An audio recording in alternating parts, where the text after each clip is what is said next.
Le 29 novembre 1802, une femme est pendue. La veille, elle venait d'accoucher. Qui était-elle? Pourquoi est-elle devenue un symbole de résistance? En 1772, une femme est capturée en Afrique par des colons et transportée dans un bateau négrier. Enchaînée, déshumanisée, elle fut violée par un colon. De ce crime naquit une enfant, Rosalie, plus connue sous le nom de Solitude. De par sa couleur de peau, Solitude ne subira pas le même sort que les esclaves et sera assignée aux tâches dans la maison du maître. Son enfance fut particulière et sera témoin des pires horreurs que pouvaient subir les esclaves noirs. Des esclaves fouettés, livrés aux chiens, brûlés vifs. Durant toute son enfance, Solitude grandit dans un monde d'oppression, mais en 1794, un souffle d'espoir surgit. La Révolution française abolit l'esclavage. Pendant quelques années, les anciens esclaves découvrent enfin le goût de la liberté.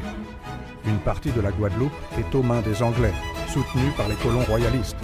Victor Hugues débarque alors avec une armée de soldats noirs fraîchement affranchis.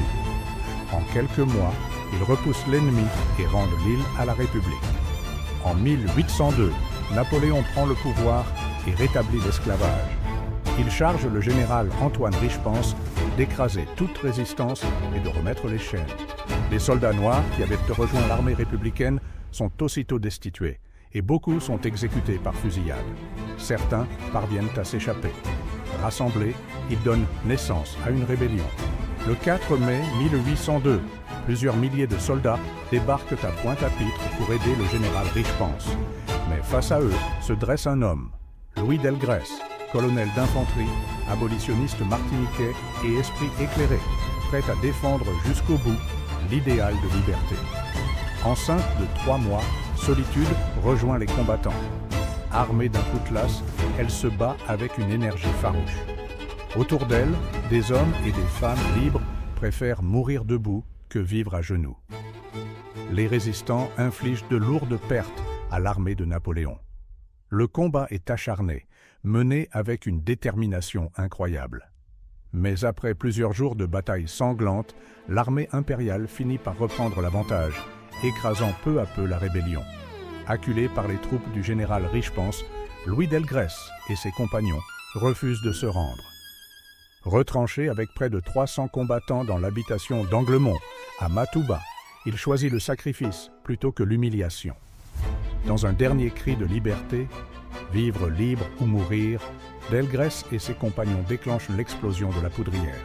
Leur mort résonne comme un acte de résistance ultime, gravé à jamais dans l'histoire de la Guadeloupe. Survivante de l'explosion, Solitude est capturée. Elle fut condamnée à mort par les autorités coloniales.